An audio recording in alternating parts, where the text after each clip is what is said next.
वर्षासाठी आपल्या समाजाचं एक बाळ होतं, ते गेले, ते पुन्हा येणार नाही. पण असं प्रत्येक एका बाळावर होत गेलं तर ह्याला थांबवणार कोण? कोणीतरी ह्याच्यावरती लगाम असलीच पाहिजे कोणाची नाही. बाळासाहेबांच्या नंतर आता म्हणजे बाबासाहेबांच्या नंतर बाळासाहेबांचे होते भैयासाहेब. त्याच्यानंतर बाळासाहेब आता अगदी खंबीरपणाने बहुजन समाजासाठी लढतायत, परंतु आपला समाज काही त्यांना साथ देत नाही. हे समाजाचं दुर्दैव असेल. जर आपण सगळ्यांनी त्या रस्त्यावर उतरलो, साथ दिली तर नक्कीच आपल्यावरती अन्याय होणार नाही. परंतु आम्ही तसं करतच नाही. कुणावर अन्याय झाला, माझ्यावरती झाला होऊ द्या, पुन्हा एका कुटुंबावर झाला असं नाही. हेलो, नमस्ते, अस्सलाम वालेकुम। वीआर न्यूज में फिर एक बार आप सभी का हार्दिक स्वागत है। आज फिर एक बार हमारे साथ मौजूद है एम पॉलिटिकल पार्टी के founder cum national president mister Mohammad Naeem Shaikh sir. और आज का हमारा एपिसोड है kidnapping and murder of a 3 months old child. Colaba के कफ परेड एरिया में थर्सडे की रात को एक छोटी सी बच्ची का किडनैपिंग हुआ है और मर्डर हुआ है, जिससे पूरी इंसानियत शर्मसार है। क्या है ये पूरा मामला, आइए जानते हैं नईम सर से। बच्चे मन के सच्चे, सारी जग के आंख के तारे, ये वो नन्हे फूल है जो भगवान को लगते प्यारे। बच्चे मन के सच्चे।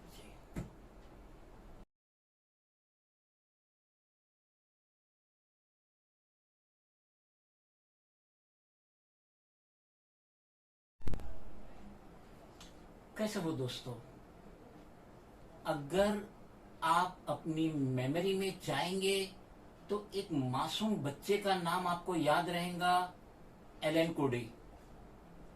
ये सीरियन बच्चा था और 2 सितंबर 2015 में जब ये अपने पेरेंट्स के साथ सीरिया से यूरोप जा रहा था, इलीगली तौर पे बोट में बैठ के, और जो बोट थी अनसिक्योर्ड थी और मोस्ट ऑक्युपाइड थी, जिसकी वजह से वो बोट पलट गई थी और वो बच्चा समंदर के किनारे रेड जैकेट और ब्लू पैंट पहना हुआ था, जो दुनिया के हर न्यूज़पेपर में उसका फोटो आया था और पूरी दुनिया ने उस पे अफसोस की थी। मगर आज इस 3 साला एलन कोडी से बढ़ के बड़ा हादसा हुआ है अंबेडकर नगर कप परेड कुलाबा मुंबई में। अकॉर्डिंग टू मिड डे 10 जुलाई 2021, इसमें यह बताया गया है कि 3 महीने का बच्चा अपने पेरेंट्स और दादी इंदू चिटकुटे के साथ रहती थी और थर्सडे 8 जुलाई 2021 को एक लोकल किन्नर कन्हैया चौगले 30 इयर्स वो इन पेरेंट्स के घर पे आता है और इस बच्ची की दादी इंदू बाई से मिलता है और कहता है कि आपके इधर बच्ची पैदा हुई है तो मुझे बख्शिश दीजिए। और बख्शिश के तौर पे वो 1100 रुपया मांगता है, साथ में साड़ी मांगता है और एक नारियल मांगता है। इंदू बाई उससे कहती है कि कोरोना की वजह से फाइनेंशियल कंडीशन ठीक नहीं, अलबत्ता हम हमारी बच्ची की पैदाइश की खुशी में आपको 200 रुपया देते हैं। किन्नर या छक्का या यूंज वो पैसा लेने से इनकार करता है और इस दरमियान उन दोनों के बीच में कुछ हॉट एक्सचेंजेस होती है और किन्नर वहां से चला जाता है। किन्नर उस रात को उदास बैठा हुआ रहता है और उसका 22 साला दोस्त सोनू काला उसके करीब आता है और कन्हैया से पूछता है कि क्या रीजन है, तू क्यों उदास बैठा है। तो कन्हैया सारी दास्तान बताता है और ये भी कहता है कि इंदू बाई ने मुझे गाली देके मेरी इंसल्ट करी और मैं ये चाहता हूं कि मैं अपनी जो बदतमीजी हुई है उसका बदला लूं। सोनू काला जो लोकल रेसिडेंट ही था अंबेडकर नगर का 22 साला, वो कन्हैया को कहता है हम हमारी बेइज्जती का बदला लेंगे इंदू बाई से, और वो लोग उसी रात को प्लान बनाते हैं इस मासूम 3 महीने की बच्ची को किडनैप करने का, जिसको प्यार से उसके घर वाले आर्या कहते थे, जो कि ये ऑफिशियल नेम नहीं था। रात के 2 से 3 बजे के बीच में कन्हैया और सोनू काला उस घर में जाते हैं और उस बच्ची का किडनैप करते हैं। इंदुबाई और वो बच्ची के पेरेंट्स घर में सोते रहते हैं। अलबत्ता एक बिल्ली आती है, कुछ बर्तन गिराती है, जिसके शोर से इंदुबाई की आंख खुल जाती है और इंदुबाई जब देखती है कि 3 महीने की आर्या अपनी जगह पे मौजूद नहीं है, वो शोरगुल करती है, फौरन कपरेट पुलिस स्टेशन जाती है और अपनी बच्ची की किडनैपिंग की कंप्लेंट रजिस्टर करती है। कपरेट पुलिस भी फौरन हरकत में आती है, आईपीसी अंडर सेक्शन 363 किडनैपिंग के तहत एफआईआर रजिस्टर करती है और घर आके फिर वो पूछती भी है इंदुबाई से कि कोई आया था, किसी से आपका झगड़ा हुआ था, किसी ने आपको धमकी दी थी। तो इंदुबाई कन्हैया चौगले की सारी दास्तान इन डिटेल में बताती है। तो पुलिस को तो एक शक की गुंजाइश के घेरे में आ गया था।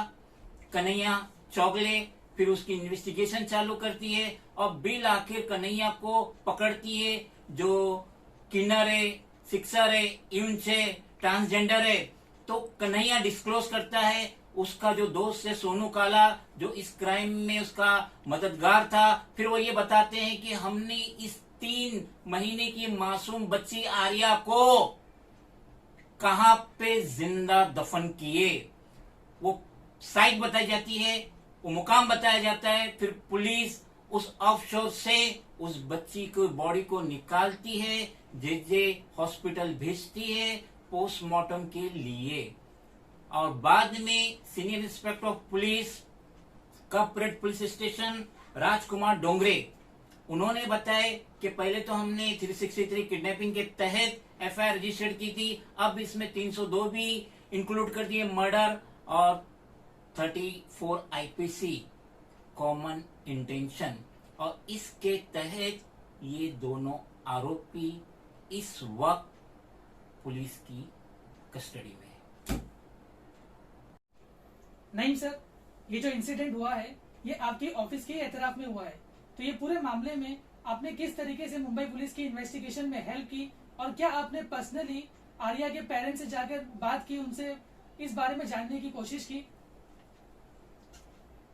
आर्या के पेरेंट्स मुझसे वाकिफियत नहीं रखते, लेकिन अलबत्ता जो आर्या की जो दादी इंदुबाई, ये मुझे जानती है, और ये ऐसा हादसा हुआ है जिसे इंसानियत कबूल ही नहीं कर सकती, ऐसा वहशीपन हुआ है।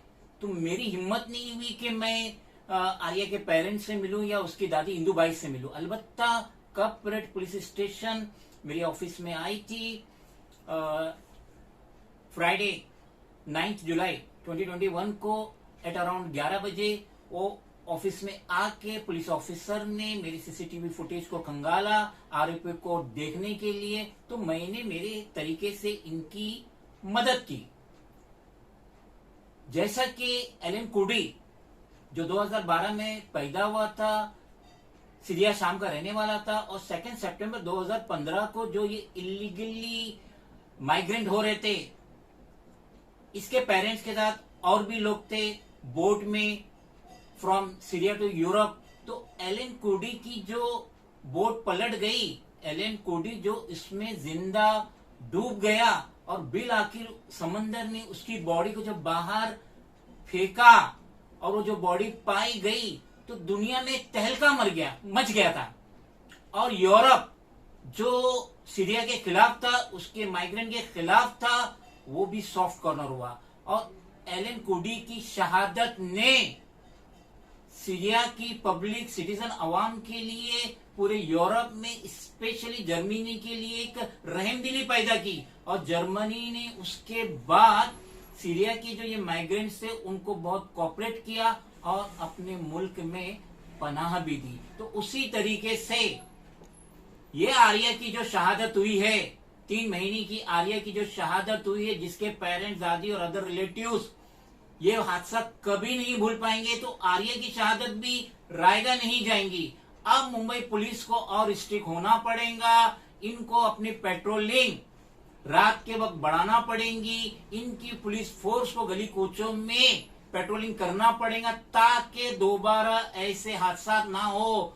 मुंबई पुलिस को ज्यादा सीसीटीवी फुटेज लगाने पड़ेंगे, और हम स्टेट के CM home minister, commissioner of police से रिक्वेस्ट करेंगे कि आप इस पे खास तवज्जो दो। ये आर्या का एक कत्ल नहीं है, एक नस्ल, एक जनरेशन का एंड हो गया।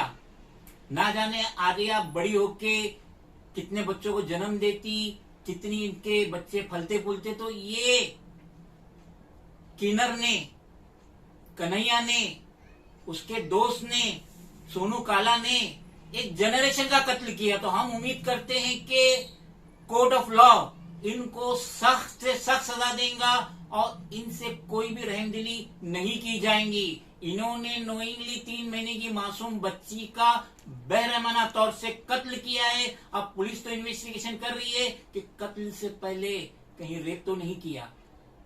हम उम्मीद करते हैं स्टेट के home minister, CM, commissioner of police रात के वक्त मुंबई के हर कोने में, हर गलियों में पेट्रोलिंग बढ़ा देंगे ताकि दोबारा मासूम बच्चों के साथ ऐसे हादसा ना होने पाए।